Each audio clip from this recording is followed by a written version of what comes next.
भारत के अतीत की झांकी। बीते हुए सालों में मेरे मन में भारत ही भारत रहा है।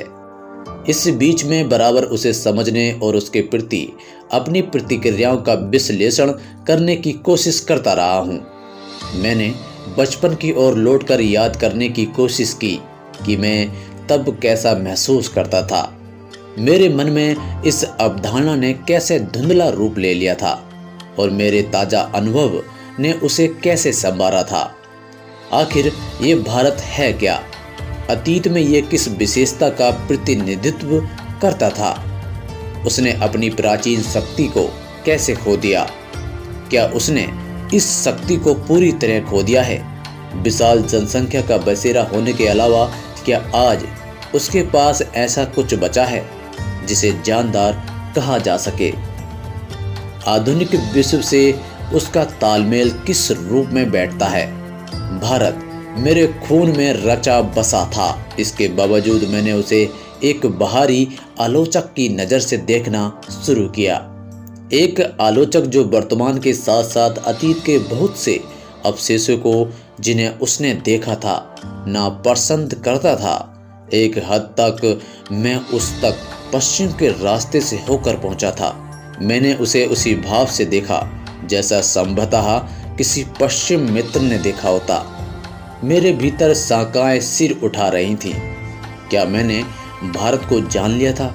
मैं जो उसके अतीत की विरासत के बड़े हिस्से को खारिज करने का साहस कर रहा था। लेकिन अगर भारत के पास वो कुछ नहीं होता जैसा आज है और वो हजारों वर्ष तक अपने सभ्य अस्तित्व की पहचान इस रूप में कदापि बनाए नहीं रख सकता था, वह विशेष तत्व आखिर क्या था?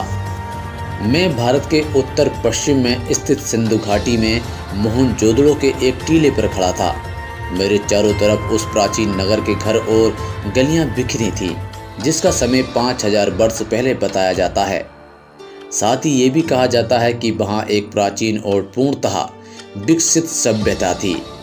इसके स्थायी रूप से टिके रहने का कारण है इसका ठेठ भारतीयपन और यही आधुनिक भारतीय सभ्यता का आधार है। ये विचार आश्चर्यचकित कर देता है कि कोई संस्कृति या सभ्यता इस प्रकार 5-6 हजार वर्ष या उससे भी कुछ अधिक समय तक निरंतर बनी रहे, वह भी बराबर परिवर्तनशील और विकास समान रहकर। फारस, मिस्र, ग्रीस, चीन, अरब, मध्य एशिया और भूमध्य सागर के लोगों से उसका बराबर निकट संपर्क रहा। यद्यपि भारत ने उसे प्रभावित किया और स्वयं भी उनसे प्रभावित हुआ, फिर भी उसका सांस्कृतिक आधार इतना मजबूत था कि वो हिला नहीं। इस मजबूती का रहस्य क्या है? मैंने भारत का इतिहास और उसके विशाल प्राचीन साहित्य के कुछ अंशों को पढ़ा।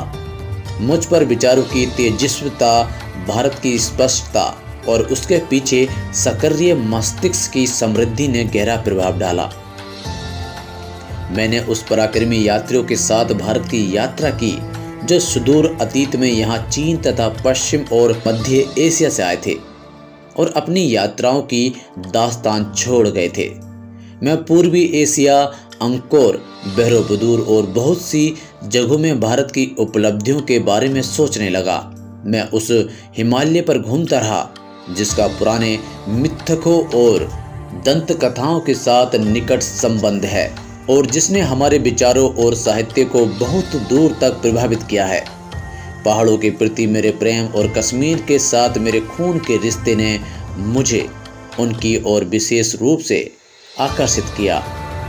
इस महान पर्वत से निकलकर भारत के मैदानों में बहने वाली भारत की विशाल नदियों ने मुझे आकर्षित किया और इतिहास के अनगिनत पहलुओं की याद ताजा की। इंडस या सिंधु जिसके आधार पर हमारे इस देश का नाम पड़ा, इंडिया और हिंदुस्तान, और जिसे पार करके हजारों वर्षों से यहाँ जातियाँ और कबीले, काफिले और फौजें आती रही हैं। ब्रह्मपुत्र इतिहास की मुख्य धारा से लगभग कटी हुई है, पर पुरानी कहानियों में आज भी जीवित उत्तर पूर्वी पहाड़ियों के हृदय में पड़ी गहरी दरारों के बीच से बरबस मार्ग बनाती हुई भारत में प्रवेश करती है। और फिर पहाड़ों और जंगलों से भरे मैदान के बीच शांत रमणीय धारा के रूप में बहने लगती है। इन सबसे बढ़कर है भारत की नदी गंगा, जिसने इतिहास के आरंभ से ही भारत के हृदय पर राज किया है और लाखों की तादाद में लोगों को अपने तटों की ओर खींचा है। प्राचीन काल से आधुनिक युग तक गंगा की गाथा भारत की सभ्यता और संस्कृति की गहरी कहानी है।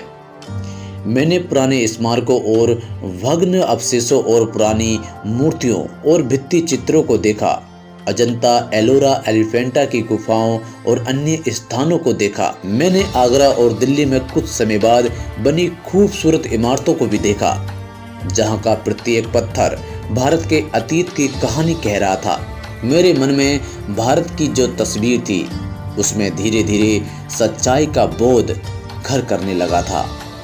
मेरे पूर्वजों की भूमि में ऐसे जीते जागते लोग आबाद हो गए, जो हंसते रोते थे, प्यार करते थे और पीड़ा भोगते थे।